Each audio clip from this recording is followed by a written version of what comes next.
Hi నమస్తే welcome to iDream media. నేను మీ anchor Pratyusha. So మనం లైఫ్లో ఎలా సక్సెస్ అవ్వాలి, డబ్బుని ఎలా సంపాదించాలి, సంపాదించిన డబ్బుని ఎలా నిలుపుకోవాలి, ఎలా ఆరోగ్యంగా ఉండాలి, సో ఇంట్లో వాళ్ళతో ఎలా సంతోషంగా జీవించాలి, వీటన్నిటి గురించి మనకి అనంత సాయి కృష్ణ గారు ప్రతి వీడియోలో ఎక్స్ప్లెయిన్ చేస్తున్నారు. సో మనకి ప్రతిసారి మనకి ఆన్లైన్ క్లాసెస్ కూడా కండక్ట్ చేస్తున్నారు. సో ఈసారి ఆఫ్లైన్గా డైరెక్ట్గా సార్తో ఇంకా డీటెయిల్గా మాట్లాడడం కోసం మార్చి 15న కూకట్పల్లిలోని హోటల్ ఏటీసీలో ఆఫ్లైన్ క్లాసెస్ కూడా కండక్ట్ చేయబోతున్నారు. సో ఈ క్లాసెస్ గురించి ఇంకా మేనిఫెస్టేషన్ గురించి లా ఆఫ్ అట్రాక్షన్ గురించి చాలా డీటెయిల్గా తెలుసుకోబోతున్నాం. సో వీటి గురించి క్లీన్ అండ్ క్లియర్గా ఎక్స్ప్లెయిన్ చేయడానికి ఈరోజు మనతో పాటు Ananta Shakti founder, spiritual guru, law of attraction, manifestation, visualisation expert Ananta Sai Krishna గారు మనతో పాటు ఉన్నారు. సో సార్తో మాట్లాడి మన విషయాలు తెలుసుకుందాం. Hi sir. నమస్తే అండి. సార్, ఇప్పుడు ఇద్దరు వ్యక్తులు ఉన్నారనుకోండి, అంటే ఒక వ్యక్తి డబ్బున్న వ్యక్తి, ఒక వ్యక్తి చాలా మంచి వ్యక్తి. సో మూడో వ్యక్తి ఎవరికి రెస్పెక్ట్ ఇస్తారు అంటే తప్పకుండా డబ్బున్న వ్యక్తికే ఇస్తాడు సార్. అంత ప్రాధాన్యత ఉంది డబ్బుకి. సో అందుకోసం ఇప్పుడు జనాలు డబ్బుని ఎలా సంపాదించాలి, ఏం చేస్తే డబ్బు నిలుస్తుంది అనే దానిపైన ఎక్కువ వెళ్తున్నారనమాట. సో మీరేం కండక్ట్ చేస్తున్నారు? డబ్బుని ఎలా సంపాదించడం కోసం క్లాసెస్ ఏమైనా కండక్ట్ చేస్తున్నారా? డబ్బు సంపాదించాలనుకున్న వాళ్ళ దగ్గర మా దగ్గర అనంత కుబేర క్లాస్ అనేది ఉంటుంది. అంటే అక్కడ కుబేర అనే పేరు ఎందుకు పెట్టామంటే, ఇప్పుడు మనము కలియుగం ఉండేది, వెంకటేశ్వర స్వామిని దైవంగా పూజిస్తున్నాం మనం. అలాంటి వెంకటేశ్వర స్వామికి అప్పుడు ఇచ్చిన ఆయనే కుబేరుడు. అంటే ఆ కుబేరునికి ఎలాంటి ఆలోచన ఉండేది డబ్బు పట్ల. అంటే ఆయన డబ్బుని ఏ విధంగా చూసేవాడు, ఒక దేవుడికే డబ్బు అప్పుగా ఇచ్చాడంటే ఆయన ఎలాంటి స్టేజ్ లో ఉండేవాడు. దానికి ఆ క్లాస్ కి అనంత కుబేర అని పెట్టడం జరిగింది అనమాట. ఓకే. సో ఇప్పుడు మనం డబ్బు ఎంత సంపాదిస్తామో దాన్ని నిలుచుకోవడం కూడా అంతే ఇంపార్టెంట్ కదా. అంటే కొంతమంది ఏంటంటే చాలా హార్డ్ వర్క్ చేస్తూ ఉంటారు, డబ్బు బాగా సంపాదిస్తూ ఉంటారు, కానీ ఈ చేత్తో వచ్చేది ఈ చేత్తో పోతూనే ఉంటుంది. ఎందుకంటారంటే ఏమైనా తప్పులు చేయడం వల్ల అలా వెళ్ళిపోతుందా డబ్బులు? మీరు ఎవరైతే బాగా అబ్జర్వ్ చేయండి, ఈ చేయితే వస్తే ఈ చేయితే పోతుందని, అలాంటి వాళ్ళు అదే ఆలోచనలతో వస్తారు.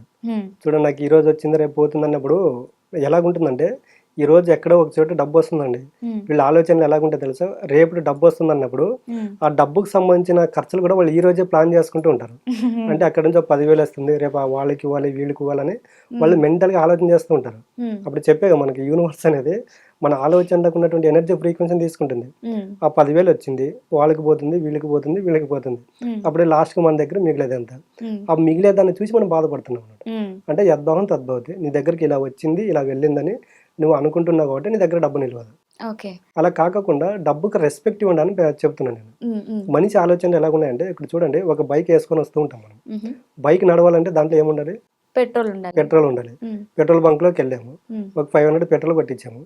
డబ్బులు ఇచ్చేటప్పుడు చూడండి, ఆ డబ్బులు ఇచ్చేటప్పుడు బాధపడుకుని డబ్బులు ఇస్తాం. అంటే అక్కడ వాడు పెట్రోల్ అయితే ఊరికే కొట్టాడు, డబ్బు ఇస్తే పెట్రోల్ కొడతాడు. కానీ మనకు తిరగడానికి పెట్రోల్ ఉపయోగపడిందా లేదా? మనమైతే డబ్బు ఫ్రీగా ఇవ్వలేదు కదా. అంటే ఇక్కడ ఏం చేయాలంటే కృతజ్ఞతా భావంతో ఉండాలి. అంటే నేను ఇక్కడి నుంచి వేరే చోటికి వెళ్ళడానికి ఈ పెట్రోల్ నాకు ఉపయోగపడుతుంది కాబట్టి అక్కడ వెళ్ళకుండా అంటే మన ఆలోచన విధానం మార్చుకోవాలి. అక్కడ వాళ్ళకి ఏం చేయాలంటే బ్లెస్సింగ్ చేయాలి, మనం అలవాటు చేసుకోవాలి. ఓకే, నాకు పెట్రోల్ ఇచ్చావు, ఈ డబ్బు ఉపయోగపడింది, ఓకే థ్యాంక్ యూ అని. ఎప్పుడైతే ఈ ఆలోచనలో మనం మార్చుకుంటామో మనకి డబ్బు పట్ల పాజిటివ్ థింకింగ్ పెరుగుతుంది. ఎప్పుడైతే డబ్బు పట్ల పాజిటివ్ థింకింగ్ ఉంటుందో ఆటోమేటిక్గా చెప్పే కదా, ఇప్పుడు రోజు మనం ఒక దేవుడికి పూజ చేస్తున్నాం, దేవుడు డైరెక్ట్ వచ్చి మనకు ఏది హెల్ప్ చేయడు, ఎవరి రూపంలో ఒక రూపంలో పంపిస్తాడు. ఎప్పుడైతే మనం డబ్బు పట్ల ప్రేమ కృతజ్ఞత భావంతో ఉంటామో చూడండి, మనం ఏదైనా పని చేయాలనుకున్నప్పుడు మనకు బయట నుంచి ఆపర్చునిటీస్ వస్తాయి. అంటే అక్కడ మన క్యారెక్టర్ మనం మార్చుకుంటున్నాం. డబ్బుని ఎప్పుడైతే ప్రేమతో చూస్తామో ఖచ్చితంగా మన దగ్గరికి ఆపర్చునిటీ వస్తాయి. డబ్బుని ఎప్పుడైతే తిడుతూ ఉంటామో మన దగ్గరికి అప్పులు వస్తాయి. మనం బాగా అబ్జర్వ్ చేస్తే ఉన్నట్టుండి ఫీవర్ రావడము, ఉన్నట్టుండి ఇంట్లో ప్రాబ్లమ్స్ రావడము, ఇవన్నీ జరుగుతున్నాయి. అంటే ఇవన్నీ క్లియర్ కావాలంటే ఫైనాన్షియల్ ప్రాబ్లం. కాబట్టి నువ్వు డబ్బును తిడుతూ ఉన్నావు, దేశిస్తూ ఉన్నావు, డబ్బు ఉన్న వాళ్ళని తిడుతున్నావు కాబట్టి డబ్బు నీ దగ్గరికి రాదు. అలాగే చూడండి, ఈరోజు మనం మాల్కి వెళ్ళినా, రెస్టారెంట్కి వెళ్ళినా, ఎక్కడికి వెళ్ళినా డబ్బు ఖర్చు పెట్టే ప్రతిసారి బాధపడుకుంటూ ఖర్చు పెడతాం.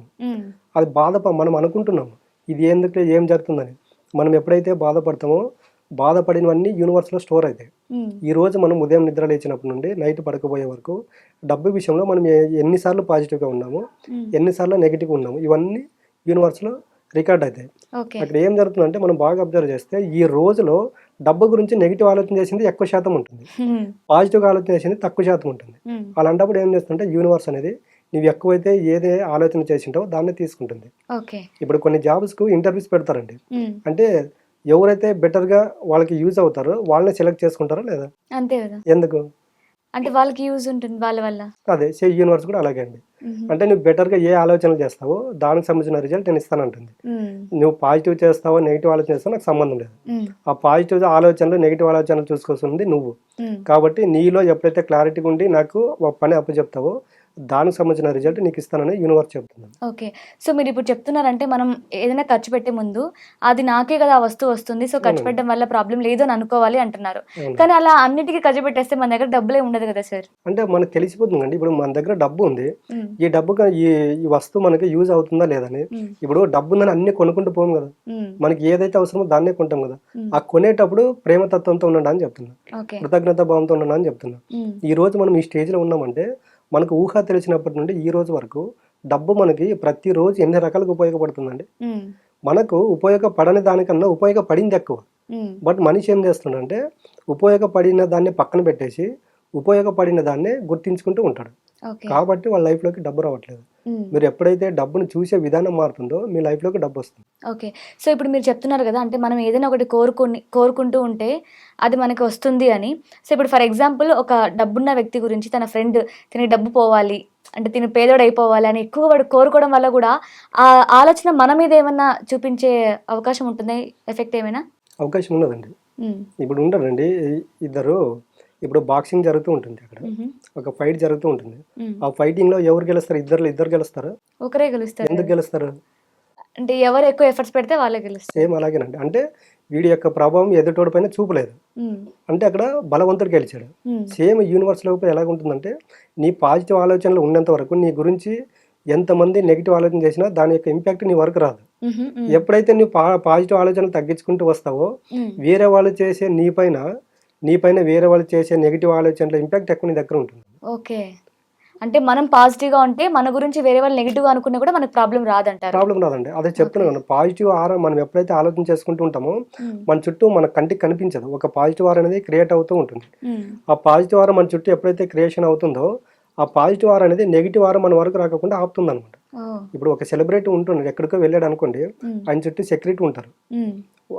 ఆయన దగ్గరికి ఎవరైనా రావాలనుకున్నా వాళ్ళు ఏం చేస్తారు? అడ్డుపడతారు. ఎందుకంటే సెక్యూరిటీ ఉంటారు అక్కడ. సేమ్ అలాగే మనకు ఈ పాజిటివ్ ఆరా అనేది మనకి సెక్యూరిటీ అనమాట. మనం ప్రతిరోజు ఎంత పాజిటివ్ ఆలోచన చేస్తే ఈ పాజిటివ్ ఆరా అనేది మనకి సెక్యూరిటీగా నిలబడుతుంది. ఎంత నెగిటివ్ ఆరా వచ్చినా కూడా మన వరకు రానివ్వదండి. ఓకే, నైస్ సార్, చాలా చక్కగా ఎక్స్ప్లెయిన్ చేశారు. అంటే డబ్బు ఎలా సంపాదించాలి, ఎలా నిలుపుకోవాలి కూడా. Thank you sir. Thank you అండి. సో చూసారు కదా సార్ ఎంత చక్కగా ఎక్స్ప్లెయిన్ చేశారు. అంటే మనం లైఫ్లో ఎలా సక్సెస్ అవ్వాలి, డబ్బుని ఎలా సంపాదించాలి, ఇవన్నీ తెలుసుకున్నాం. సో ఇలా ఆన్లైన్లోనే కాకుండా ఆఫ్లైన్లో కూడా మీకున్న డౌట్స్ కావచ్చు, ఇంకా మీకు తెలుసుకోవాల్సిన డీటెయిల్స్ ఏమైనా ఉన్నాయా అంటే, సో దానికోసం మనకి అనంత సాయి కృష్ణ గారు ఆఫ్లైన్ క్లాసెస్ కూడా కండక్ట్ చేస్తున్నారు. సో మరి ఆఫ్లైన్ క్లాసెస్ ఎప్పుడు ఎక్కడ అనుకుంటున్నారా?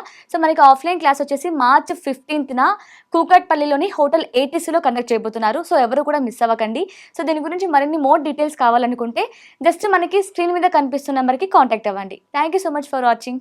And for more videos, please subscribe to iDream. Please subscribe to iDream. Please subscribe iDream. And please subscribe to iDream. For more videos, subscribe to iDream. please like, share and subscribe to the channel. Congratulations, iDream. Subscribe to iDream. Subscribe to iDream. So subscribe to iDream Media. iDream team andarki huge congratulations. Please subscribe iDream Media. Please subscribe to iDream. Subscribe iDream. Please subscribe to iDream. iDream అంటే నా కళల channel subscribe చేసుకున్న నోరు తిరుగుతలేదు, మీరైతే గంట గుర్తు కొట్టండి. For more such videos, please subscribe to iDream. Subscribe to iDream. Please subscribe to iDream. Please subscribe iDream Media. Please do subscribe to iDream. Please subscribe to iDream Media. For best entertainment and information, please subscribe iDream. And don't forget to subscribe to iDream.